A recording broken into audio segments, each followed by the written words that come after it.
ముఖ్యమంత్రి హైదరాబాద్లో ఉన్నాడు ఈ ఘటన జరిగినప్పుడు. He was in Hyderabad, he was in Telangana. కానీ ఘటన జరిగిన తర్వాత కూడా 24 గంటల తర్వాత ముఖ్యమంత్రి గారు బలాదూర్ అని చెప్పి ఆయనతో అమెరికా విమానం ఎక్కి వెళ్ళిపోయాడు. అంటే కనీసం పర్యవేక్షణ లేదు, రిపోర్ట్ లేదు, చూసింది లేదు. పోనీ అక్కడ ఘటనా స్థలానికి పోవడం కాదు, ఇక్కడన్నా కనీసం రివ్యూ చేశారా? కనీసం ప్రజల దృష్టికి తెచ్చారా? ఇదేనా ఒక ప్రభుత్వం వ్యవహరించాల్సిన తీరు? అందుకే మేము డిమాండ్ చేసేది, మరి మీకు చిత్తశుద్ధి ఉంటే ఈ ప్రభుత్వానికి ఏ ఏజెన్సీ అయితే ఈ పనులు చేస్తూ ఉందో, ఏ ఏజెన్సీ అయితే ఈ పనులు చేస్తుందో వెంటనే ఆ ఏజెన్సీని బ్లాక్ లిస్ట్లో పెట్టండి. మీకు చిత్తశుద్ధి ఉంటే ఈ ప్రభుత్వానికి వీఆర్ డిమాండింగ్ వెంటనే బ్లాక్ లిస్ట్లో పెట్టండి. వాళ్ళు మళ్ళీ ఒక వర్క్ కూడా ఈ రాష్ట్రంలో చేయడానికి వీలు లేకుండా ఏ డిపార్ట్మెంట్ అయినా ఇంజనీరింగ్ డిపార్ట్మెంట్ కఠినమైన చర్యలు తీసుకోవాలని చెప్పి మేము డిమాండ్ చేస్తూ ఉన్నాం. ఇవాళ ఉప ముఖ్యమంత్రి గారు ఏదో పోతున్నారు సైట్కి అని చెప్పారు. నేను ఉప ముఖ్యమంత్రి గారిని డిమాండ్ చేస్తూ ఉన్నా, ఎంతసేపు వేరే వాళ్ళ మీద నిందలు మోపి తప్పించుకుంటామంటే కుదరదు. మీకు ప్రభుత్వానికి చిత్తశుద్ధి ఉంటే 9 నెలలు ఈ ప్రాజెక్ట్ని ఎందుకు పక్కకు వారేసిండ్రు? ఎందుకు ప్రమాదం జరిగితే వారం రోజులు దాచిపెట్టినరు? ఎందుకు సోషల్ మీడియా ద్వారా బయటికి వచ్చిన తర్వాత ఎందుకు మీ ప్రభుత్వం ఇవాళ దిద్దుబాటు చర్యల్లో భాగంగా కేసీఆర్ ప్రభుత్వం మీద నిందలేస్తున్నదో చెప్పాలి. నిజంగానే ముఖ్యమంత్రికి నిన్న తెలియకపోతే అది కూడా చెప్తా ఉన్నాను. నిజంగానే ముఖ్యమంత్రికి తెలియదు ఈ రోజు వరకు అనుకుంటే, నిన్నటిదాకా సోషల్ మీడియాలో వచ్చేదాకా అనుకుంటే, మరి ఈయనకు పరిపాలన మీద పట్టుందా? ఆయన డిపార్ట్మెంట్లో తాను పరిపాలిస్తున్న రాష్ట్రంలో ఇంత పెద్ద సంఘటన జరిగితే ముఖ్యమంత్రికి తెలియదు అని కనుక ఉప ముఖ్యమంత్రి చెప్తే అంతకంటే సిగ్గుచేటు ఉంటుందా? ఆలోచించండి. ఒకవేళ తెలిసి కూడా 24 గంటలు సమీక్ష చేయకుండా పట్టించుకోకుండా ముఖ్యమంత్రి విమానం ఎక్కి వెళ్ళిపోయినట్టే అంతకంటే బాధ్యతారాహిత్యం ఉంటుందా అని నేను అడుగుతా ఉన్నాను.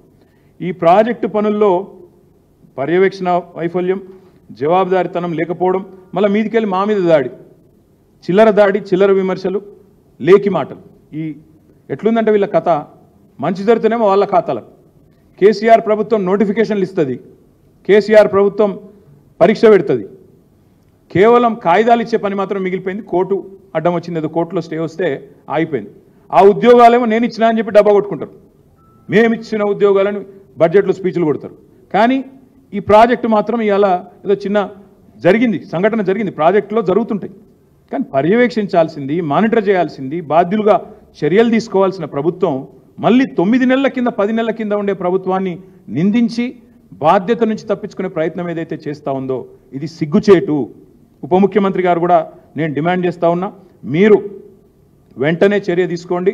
మీకు చిత్తశుద్ధి ఉంటే మళ్ళీ అడుగుతా ఉన్నా, ఏ ఏజెన్సీ అయితే ఈ పనులు చేస్తుందో వెంటనే ఈరోజే ఉప ముఖ్యమంత్రి గారు మీరు ప్రకటించండి సుంకిశాలలో ఈ ఏజెన్సీని బ్లాక్ లిస్ట్ చేస్తున్నాం. ఇంకో డిపార్ట్మెంట్లో ఎంక్వైరీ అన్నారు, నో.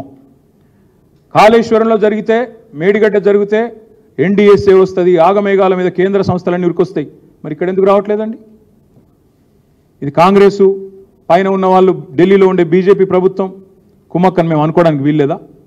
మేడిగడ్డలో మాత్రం ఆగమేఘాల మీద 24 గంటల్లో ఎన్డీఎస్ఏ వస్తుంది, 48 గంటల్లో రిపోర్ట్ వస్తుంది. ఆగమాగం ఏదో జరిగిపోయింది, ఏమో అయిపోయింది అని వీళ్ళు కూడబలుక్కొని మాట్లాడతారు. ఇవాళ ఎందుకంటే ఒక్క బీజేపీ నాయకుడు మాట్లాడతలేడు? ఎందుకు ఒక్క కేంద్ర సంస్థ ముందుకు వస్తలేదు ఎంక్వైరీకి? తప్పకుండా ఇది ప్రజలు ఆలోచించాలి. కాబట్టి నేను రాష్ట్ర ప్రజలకు కూడా చేసే విజ్ఞప్తి, ఇందులో పారదర్శకంగా నిజాలు బయటికి రావాలి అంటే ఒక జ్యుడిషియల్ ఎంక్వైరీ వేయండి. సిట్టింగ్ జడ్జితోనే వేయండి, లేదా రిటైర్డ్ జడ్జితోనే వేయండి. ఎవరి తప్పేందో అప్పటిదాకా ఆ సంస్థను బ్లాక్ లిస్ట్లో పెట్టండి. ఏ సంస్థ అయితే నిర్మాణ పనులు చేస్తుందో మీకు చిత్తశుద్ధి ఉంటే ఉప ముఖ్యమంత్రి గారు ఈరోజు సంఘటనా స్థలంలోనే ప్రకటించాలని నేను డిమాండ్ చేస్తా ఉన్నా. బాధ్యులను సస్పెండ్ చేయండి. ముఖ్యమంత్రి ఎవరైతే ఇవాళ పురపాలక శాఖ నిర్వహిస్తున్నాడో మరి ఆయన చాతగాంతనం, ఆయన అసమర్థత, ఆయన ఫెయిల్యూర్ మొత్తం ప్రజలకు కొట్టొచ్చినట్టు కనబడతా ఉంది. ముఖ్యమంత్రి గారు కూడా బాధ్యత తీసుకోవాలా, తప్పకుండా ముందుకు వచ్చి వారు కూడా వెంటనే స్పందించాలని చెప్పి కూడా నేను డిమాండ్ చేస్తూ, ఈ విషయంలో బీఆర్ఎస్ మీద నిందలేసి తప్పించుకునే ప్రయత్నం చేస్తే బట్టగాల్చి మీదేసి తప్పించుకుంటామంటే కుదరదు. ప్రజలకు అన్ని విషయాలు తెలుసు అనే మాట కూడా నేను వారికి విజ్ఞప్తి చేస్తాను.